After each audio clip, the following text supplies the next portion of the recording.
These were someone's children. They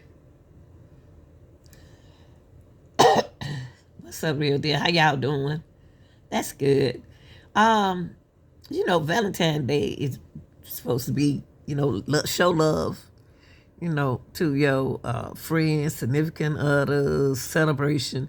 But this couple right here, in their 20s, it was 20, and they was suspected parents, okay? And they was murdered on Valentine's Day, y'all. Of all day, Valentine weeks. And they was gonna do a gender reveal on it at the party, and they didn't even get a chance to do that. So I guess she lost her baby too. But we're gonna get right into the video, and y'all at the bottom of the in the comment section, please leave your comment reaction. were just kids. A young couple expecting a child found murdered in their car after going on a date on Valentine's Day. We believe that one of the victims was targeted. We do not believe this was a random act. Birmingham police are working to piece together what happened as the victims' families plead for people who know what happened to come forward. I'm Anjanette Levy, and this is Crime Fix. Christian Norris and Angelia Webster had their entire lives ahead of them. Angelia was pregnant, and she and Christian, who went by Chris, were planning a big Disney-themed gender reveal party in April. Chris and Angelia were 20 years old, and last Wednesday, on Valentine's Day, they did what couples do. They went out on a date in Birmingham, Alabama, and they planned to go to the movies. Their families became concerned later when they couldn't reach them by phone. Family members and police started searching, and they found the couple shot to death in their white Ford Taurus on Friday. Why did you shoot In a them? town called Wylam. Now Chris and Angelia's families are asking anyone who knows what happened to call police. Sharita Wilson Clark is Chris Norris's cousin, and she is here to talk with us about her cousin and Angelia Webster. Sharita, thank you so much for coming on. I'm so sorry for your loss. First of all, how is your family holding up? Is vaping? I think the best that can be expected at a time like this. His mom is completely devastated. She can't do any interviews at this time. So I've been speaking on behalf of our family. I know I'm going to take you back to last week, and I know this has been a nightmare for your entire family. I know that Angelia and Chris went out for a date on Valentine's Day, as people do. They're expecting a child, and they went missing. And it sounds like, from everything I've read, and I saw your live video, that the family frantically started searching for them because this was so out of character. Right. So Valentine's Day, of course, people probably had spoken with them earlier that day, but after it started getting later, when the parents were trying to reach out to both of them, nobody was picking up their phone. So Valentine's night was when people started becoming a little bit more worried because the moms would talk to their kids every day. So not being able to talk to them, even if they missed a call, like they still would call back, and that never happened. What did the family do after they reported Chris and Angelia missing? So after the reports went out about them missing, of course you have to wait a certain amount of time before it becomes a missing persons report. But once it did become a missing persons report, then we started getting more information, just from people, different rumors of, oh, we saw him over here, or hey, we saw the car over here. So we were kind of just doing a lot of running around at first. His mom had been searching ever since that day. She was just driving around, no sleep. She went to different locations to see where he possibly was last, where they said they may have been going to go see a movie later on that night. So the family was just going around trying to figure out where were the last steps that someone said that they saw him in. And I was reading too, correct me if I'm wrong, there was some ability to maybe ping the vehicle or something like that, and that it showed up in this. Yeah, tell me about that. Yeah, so I'm not sure. I think the Birmingham Police Department was there at the scene first.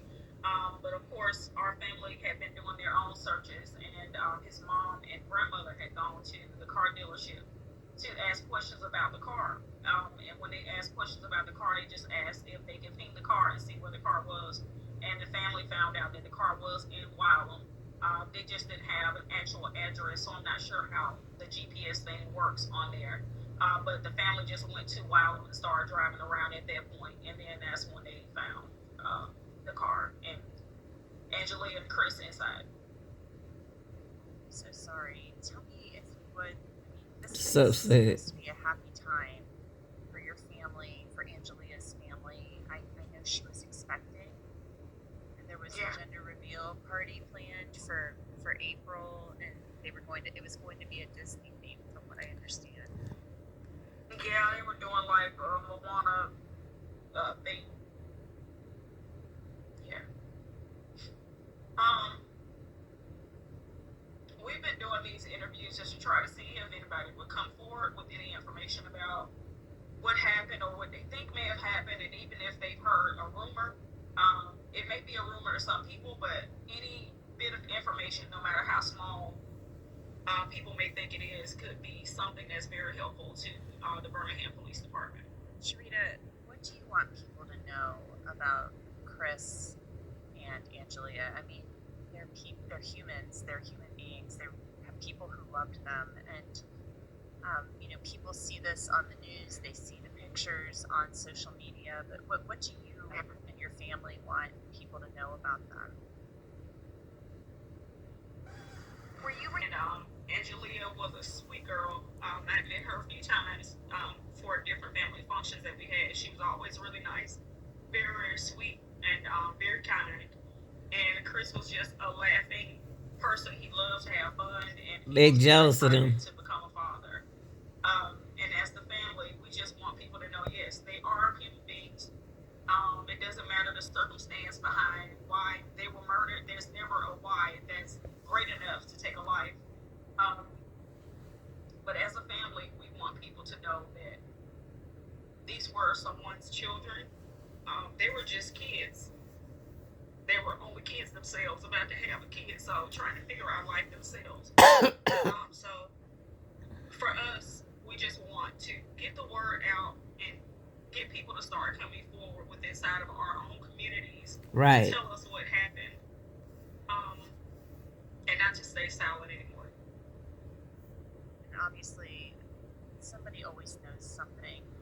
Say it. We're talking before we started this. You've done work in your community with gun violence. With the Parents Against Violence for a while now, so I know that it's always, I think the fear level is there. What if somebody comes and does something to me? But when you're dealing with the anonymous callers at the police department, you can still remain anonymous. So the fear factor is kind of being taken out a little bit because you can still stay anonymous. And there's also a $5,000 reward in any of those cases if someone is brought to justice. That's the Crime Stoppers program. It's a very good program. Yes. For people who Yes, aren't it is. aware. And it's been around a long time, and they always keep the tipster, person who offers Absolutely. the tip, anonymous. They're typically They keep them identified by anonymous. numbers. Absolutely. Absolutely. So we just don't want the community to be afraid to come forward. It's our loved one today, but it could be someone else's loved one tomorrow. I also spoke with the latest with this double homicide investigation. The latest that we have in the case is we believe that one of the victims was targeted. We do not believe this was a random act, and we are also looking into the couple being kidnapped prior to being shot. Oh my goodness. Why do you believe they were? Just from background information on the couple, we knew that Christian was very skeptical of who he hung around. We knew that he was very skeptical of who he allowed close to him. So whoever did this forcefully kidnapped them, we believe. Was there anything in the vehicle?